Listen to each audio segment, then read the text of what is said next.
Hello students, मैं आपका biology teacher Rohit Yadav. आज हम लोग देखेंगे लाइफ प्रोसेसेस का अगला topic respiration in human being. जैसा कि आप रेस्पायरेशन तो जानते ही हैं, oxidation of food material for the extraction of energy is known as respiration. जो आपका फूड मटेरियल है, न्यूट्रिएंट मटेरियल है, उसका जब ऑक्सीडेशन होता है, ऑक्सीडेशन ब्रेकडाउन होता है, उसका जब ब्रेकडाउन होता है, ऑक्सीडेटिव ब्रेकडाउन नहीं भी बोलेंगे तो चलेगा, क्योंकि कुछ एनिमल्स जो एनारोबिक रेस्पायरेशन करते हैं वो तो बिना ऑक्सीजन का यूज किए भी ब्रेक करते हैं और एनर्जी बनाते हैं। फ़िलहाल कम बनती है, तो ऑक्सीडेटिव नहीं भी बोलेंगे तो चलेगा। The breakdown of food material for the extraction of energy is known as respiration. तो रेस्पायरेशन जो ह्यूमन बीइंग में होता है, उसी के कुछ चीज़ों को हम लोग देखेंगे। इन human being air is taken into the body through the nostril. जो ह्यूमन बीइंग्स है उसमें नॉस्ट्रिल के थ्रू जो है ऑक्सीजन एयर को ली जाती है। दूसरा है द एयर पैसेज, नॉस्ट्रिल नाक नोज वाला part. The air passage through the nostril is filtered by fine hair that line the passage and the passage is also lined with mucus which help in this process। जब हवा यहाँ से गुजरती है nostril से होके, तो यहाँ पे बहुत छोटे छोटे बाल होते हैं, फाइन हेयर होते हैं, जो उस एयर को एक प्रकार से फिल्टर करते हैं। उसमें धूल, माइक्रो ऑर्गेनिज़म, इन सब चीज़ों को फिल्टर करते हैं। और म्यूकस भी होती है, वो म्यूकस धूल वगैरह जो होते हैं म्यूकस में चिपक जाते हैं। और एयर जब ड्राई होती है, जैसे कि अप्रैल महीने में जब लू चलता है, तो उतनी ड्राई एयर न जाए लंग्स तक, नहीं तो जो उसकी एल्वेओली की पतली पतली ब्लड कैपिलरीज़ हैं वो ब्रेक कर सकती हैं। इसके लिए जो है उसको मॉइस्चराइज कर दिया जाता है, उस एयर को म्यूकस के through. From nostril, the air pass through the throat into the lungs। Nostril से होते हुए एयर पैसेज को पार करते हुए थ्रॉट रीजन में इनटू द लंग्स, जो सीने वाले रीजन में लंग्स तक जाती है। Rings are cartilage are present in throat. जो थ्रॉट रीजन है इसमें कार्टिलेज की छल्ले हैं, आगे की तरफ से छल्ले हैं, आधे से ज़्यादा, पूरे गोल में नहीं है, आधे से ज़्यादा की तरफ छल्ले हैं कार्टिलेज के। These ensure the air passage does not collapse. और ये तय करते हैं कि जो एयर पैसेज हैं वो ताकि चिपक न जाए, कोलैप्स न कर जाएं। With in the lungs the passage divide into smaller tube like finally terminate in balloon like structure which are called alveoli और सिंगुलर फॉर्म में alveolus। ये जो एयर पैसेज है इसका, ये डिवाइड होता रहता है बार बार, और आगे जाके एक गुब्बारे जैसी संरचना में, बलून जैसे संरचना में बदल जाता है, जिसे एल्वेओली कहते हैं। ये अब जो एल्वेओली और उसमें काम क्या होता है, ये अक्सर एग्जाम में पूछा जाता है, तो इसको ध्यान से सुनिए। The alveoli provide a surface. Alveoli ही है जो एक सरफेस प्रोवाइड करती है जहाँ पर गैसियस एक्सचेंज होता है। Can take place gaseous exchange, where the exchange of gases can take place. The wall of alveoli contain an extensive network of blood vessels. Gaseous exchange कैसे होता है इसको भी हम लोग आगे देखेंगे। यहाँ देखिए नासल पैसेज है, फिर आगे जब फैरिंग्स पे जाके मिलता है, फैरिंग्स उस रीजन को बोलते हैं जहाँ फूड पाइप और एयर पाइप, एयर का पैसेज, फूड का पैसेज दोनों जाके मिल जाता है, एक जंक्शन होता है, तो उसको फैरिंग्स बोलते हैं। फिर वहाँ से लैरिंग्स होता है वोकल कार्ड के पास, जहाँ से बोलते हैं हम लोग, जिसकी हेल्प से, तो वहाँ लैरिंग्स है। और वो इपीग्लॉटिस से वहाँ पर एक ओपन होता है जो जाता है ब्रोंची में। उससे भी पहले जो हमारा लंग्स वाला रीजन है उसके जब फूड पाइप से ओपन होता है तो वहाँ पर एक ढक्कन कह लीजिए जिसको इपीग्लॉटिस कहते हैं और उस छिद्र को ग्लॉटिस कहते हैं। फिलहाल उसमें नहीं दिखाया गया है, सुन लिए हैं तो अच्छा है। फिर ये आ जाता है आगे, रिंग्स ऑफ कार्टिलेज लगी हुई हैं ताकि वो कोलैप्स ना हो ट्रैकिया में। और आगे ट्रैकिया डिवाइड हो जाती है ब्रोंची में, और ब्रोंची डिवाइड हो जाती है ब्रोंचियोल्स में, और ब्रोंचियोल्स आगे फिर डिवाइड होके आगे जाके एक गुब्बारे जैसी संरचना बना लेते हैं, एल्वोली, छोटे छोटे। अब एल्वोली में क्या होता है? एल्वोली में सबसे पहले फिगर देख लीजिए क्योंकि क्वेश्चन आ गया है तो हम देख ही लेते हैं। ये है एल्वोली। अब एल्वोली में देखिए दो तरह की डक्ट दिख रही हैं एक प्रकार से, एक रेड कलर की, एक ग्रीन, ये हल्का नीली कलर की। जो रेड है ये आप कह लीजिए ब्लड को कलेक्ट करके ले जा रही है, और जो यहाँ ब्लू नीली में है वो ब्लड को ले आ रही है। हर जगह रेड दिखने वाला आर्टरी होता है लेकिन यहाँ उल्टा है, ध्यान रखना।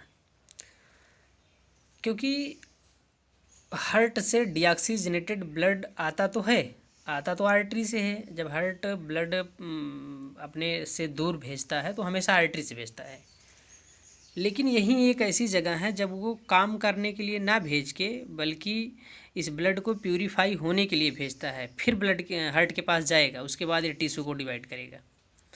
क्योंकि अभी उसके पास जो ब्लड रिसीव हुआ है राइट साइड के आर्टरिया और वेंट्रिकुलर में, वो अभी डीऑक्सीजनेटेड है, उसमें ऑक्सीजन नहीं है, तो उसको भेज देता है लंग्स के पास। और लंग्स के पास जो भेजता है उसी आर्टरी का नाम होता है, आर्टरी तो कहते ही हैं, जब भी ब्लड दूर जाता है तो वो आर्टरी कहते हैं। लंग्स के लिए एक वर्ड यूज होता है पल्मोनरी, ये जब भी वर्ड यूज होगा लंग्स के लिए यूज होगा, तो उसी का नाम हो गया पल्मोनरी आर्टरी।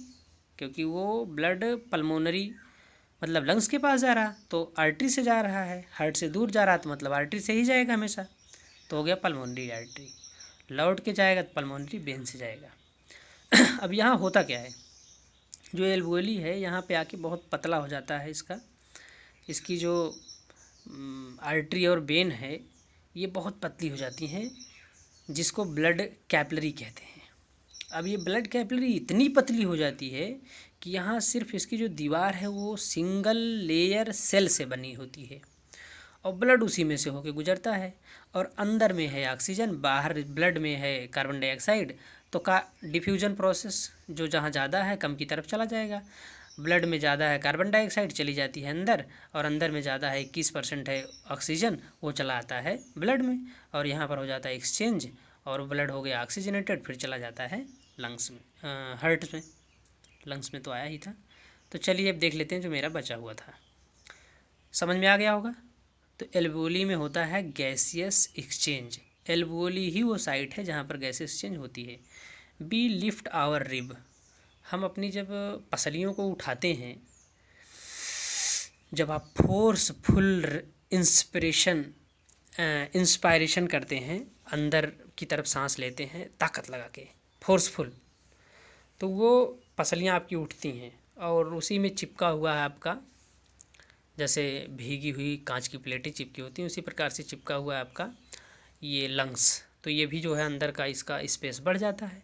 अब अंदर का जगह बढ़ जाएगी तो इसमें एयर प्रेशर बहुत कम हो जाएगा, तो जहाँ से जगह पाएगा अंदर में हवा चली जाएगी। सेम वैसे ही जैसे इंजेक्शन से डॉक्टर जब इंजेक्शन से किसी बॉटल से निकालता है मेडिसिन, लिक्विड मेडिसिन, तो उसमें इंजेक्शन को बाहर खींचता है, इंजेक्शन के अंदर जगह हो जाती है और उसमें वैक्यूम क्रिएट हो जाता है, तो दवा अपने आप अंदर आने लगती है। ठीक वैसे ही जब उसका अंदर की जगह बढ़ती है, कैविटी बढ़ती है, become larger, as a result air is suck कर ली जाती है into the lungs and fill the expanded alveoli. आगे है the alveoli provide a surface where the exchange of gases can take place. The wall of the alveoli contain a extensive network of blood vessels, वहाँ पर एक बहुत बड़ा network होता है blood vessels का, जहाँ पर गैसेस एक्सचेंज हो रहा है। अभी हम इसी की बात कर रहे थे, चलिए आगे देख लेते हैं।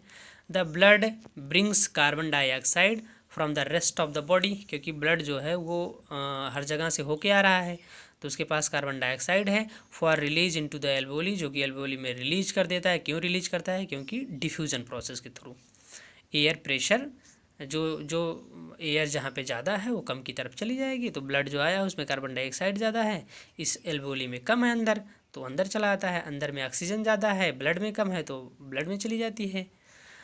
And oxygen in the alveolar air is take up by blood in the alveolar blood vessels to be transported to all the cells in the body।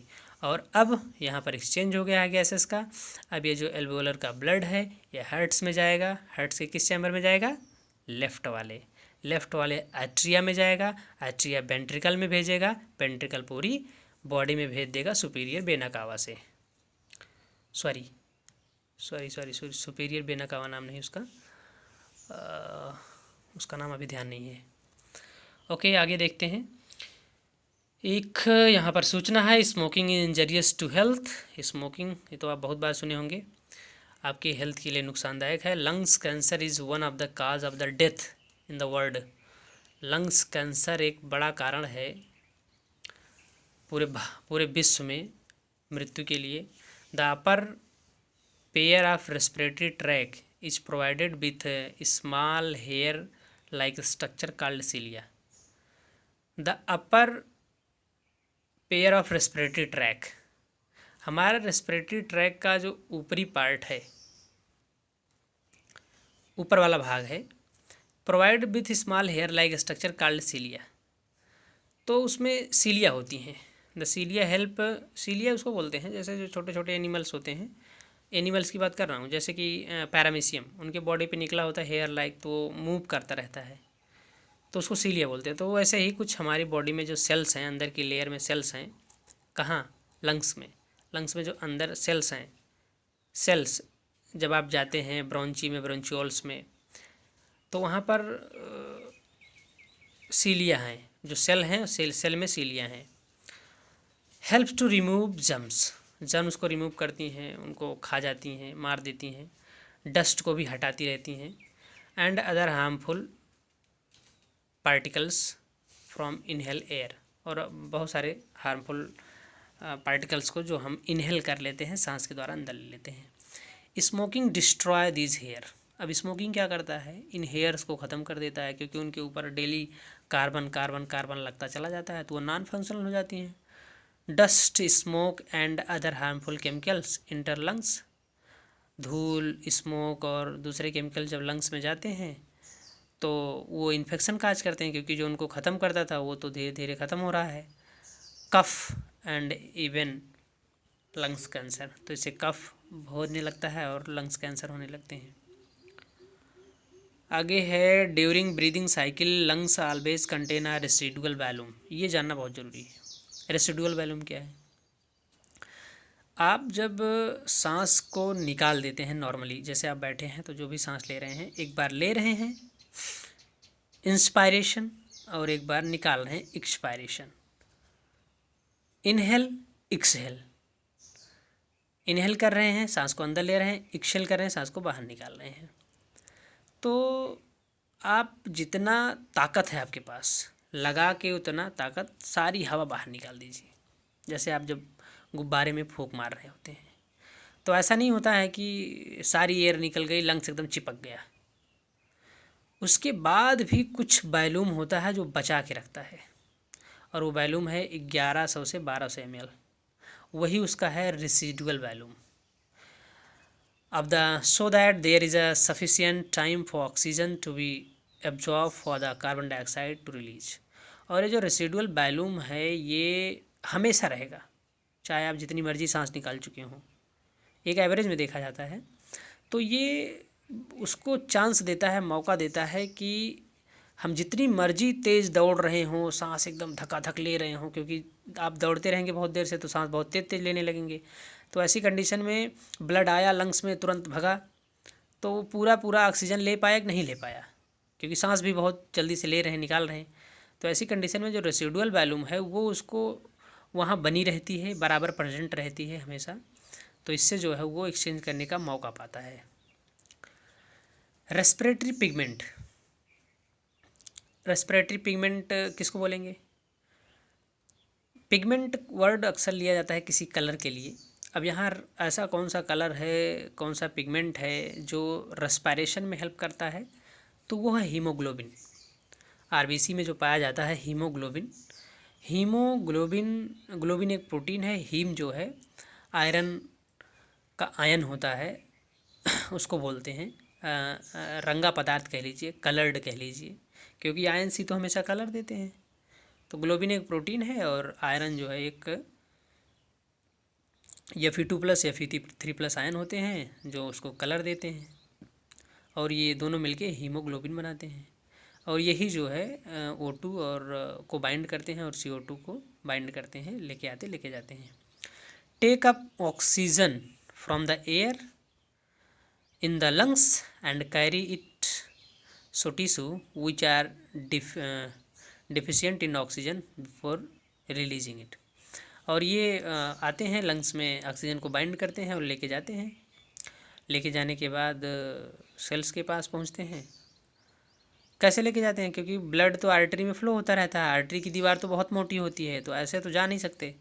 तो आर्टरी की दीवार मोटी होती है, लेकिन फिर आगे चल के वो भी पतली पतली पतली पतली पतली पतली बहुत पतली हो जाती है। इतनी पतली जैसे कि आप अभी लंग्स में देखिए, जहाँ एल्वोली था, एल्वोली जब उतनी पतली हो जाती है तो वो टिश्यू के पास काफ़ी करीब पहुँच गया है। तो सेम वही काम होता है जैसे यहाँ हुआ। यहाँ क्या हुआ, अंदर में ऑक्सीजन ज़्यादा थी तो घुस गई तुरंत ब्लड कैपिलरी के अंदर, ब्लड में। तो वहाँ भी जब पहुँचता है तो अंदर जो टिश्यू है, टिश्यू में ऑक्सीजन का प्रेशर कम है, और जो अभी अभी ब्लड गया है उसमें ऑक्सीजन का प्रेशर ज़्यादा है। तो जो पार्शियल प्रेशर है यही काम करता है। इसके अकॉर्डिंग वो O2 अपने आप उसको छोड़ के चला जाता है, डिफ्यूजन के प्रोसेस के थ्रू चला जाता है टिश्यू में, और टिश्यू से जो CO2 है वो वहाँ पर प्रेशर ज़्यादा है, पार्शियल प्रेशर CO2 ज़्यादा है और ब्लड में नहीं है, तो वहाँ से चले जाते हैं ब्लड में। फिलहाल जो ऑक्सीजन लौटती है, बस ऐसे एक्स्ट्रा जानकारी के लिए बता दें, वो ज़्यादातर हीमोग्लोबिन नहीं लाता है। 70% ऑक्सीजन प्लाज्मा में डिजॉल्व होकर बाइकार्बोनेट के फॉर्म में आती है। आगे देखेंगे, carbon dioxide is more soluble in water than oxygen, hence carbon dioxide is mostly transport in the dissolve form in our blood. मैं तो सोच रहा था एक्स्ट्रा है, लेकिन इसी में है। Carbon dioxide is a more soluble. Carbon dioxide जो है वो ऑक्सीजन के कंपेरिजन में ज़्यादा सॉल्युबल होती है वाटर में। तो इस कारण ये कार्बन डाइऑक्साइड जो है ट्रांसपोर्ट होती है ज़्यादातर डिजॉल्व फॉर्म में, बाइकार्बोनेट के फॉर्म में, प्लाज्मा में डिजॉल्व होके फॉर्म इन आवर ब्लड। आगे देखेंगे, और ऑक्सीजन तो ज़्यादातर जाती है 97%, वो बाइंड होके जाती है, 3% केवल सॉल्युबल होके जाती है। If the alveolar surface were spread out, अगर हम एक दोनों लंग्स के, किसी आदमी के लंग्स को निकाल के उसके जो सरफेस एरिया उसको मापने लगें, जो उसका एल्वोली का सरफेस एरिया है, it would cover about 80 metre square. तो ये 80 वर्ग मीटर कवर करेगा। समझ रहे हैं कितना बनेगा? ये लगभग 40 तख्ते के बराबर उसका जो सरफेस होगा। How much do you think the surface area of your body, sorry body का क्यों लिखे हो भैया, लंग्स कह लीजिए। How much do you think surface area of your bodies if alveolar surface, consider how efficiency exchange of gases become. अब आप सोचिए कितना इफिशियंस एक्सचेंज होता है यहाँ गैस का, because of the large surface available for the exchange of take place. Gas के exchange के लिए इतना लंबा सरफेस उपलब्ध है, तब जाके एक्सचेंज हो पाता है। If diffusion were move oxygen in our body, अगर ये काम बंद हो जाए और सब कुछ डिफ्यूज़न संभाल ले, भैया हम ही पहुंचाएंगे, तो क्या होगा? तो इसमें दिया है, ये एक आंकड़ा निकाला गया है। It is estimated that would take 3 year, 3 साल लग जाएंगे एक ऑक्सीजन के molecule of oxygen to get our toes from our lungs. तो हमारा जहाँ अंगूठा है पैर का, यहाँ से लंग्स तक पहुँचने में उसको 3 साल लग जाएंगे अगर वो सिर्फ डिफ्यूजन से जाए। Are not you glad that we have haemoglobin. अब हीमोग्लोबिन कितना बड़ा काम करता है आप इसको सोचिए। नीचे एक मैंने यहाँ क्वेश्चन दिया था, where is gases exchange take place, तो इसका आंसर आपको मिल गया है। Why corona family virus infect easily in smoking lungs, इसका भी आपको मिल गया होगा, क्योंकि जो इसमें सीलिया होते हैं पकड़ पकड़ के इनको खा जाते हैं, क्योंकि वो जो सीलिया है ना, वो सीलिया इस तरह की सेल्स के हैं जो फैगोसाइट्स का काम करती हैं, आपके इम्यून सिस्टम का हिस्सा होती हैं। तो कोरोना वायरस जब जाएगा इनको पकड़ पकड़ के खाता जाएगा, लेकिन जब खाने वाला नहीं होगा, जो स्मोकिंग लंग्स होगा, तो उसमें अपनी संख्या बढ़ाता जाएगा वो ईजिली, और उनको जो है जल्दी इफ़ेक्ट करेगा, या कह लीजिए उनको इफ़ेक्ट करेगा ही। Learn structure and process of gases change in the lungs, तो इसको ज़रूर तैयार करें, स्ट्रक्चर क्या है उसके स्ट्रक्चर को पूरे लंग्स के, और what is the residual volume आप ये भी जान गए हैं। अगर कोई चीज़ नहीं समझ में आएगी तो ज़रूर बताइएगा, चाहे व्हाट्सएप पे चाहे यूट्यूब पे। Okay, thank you.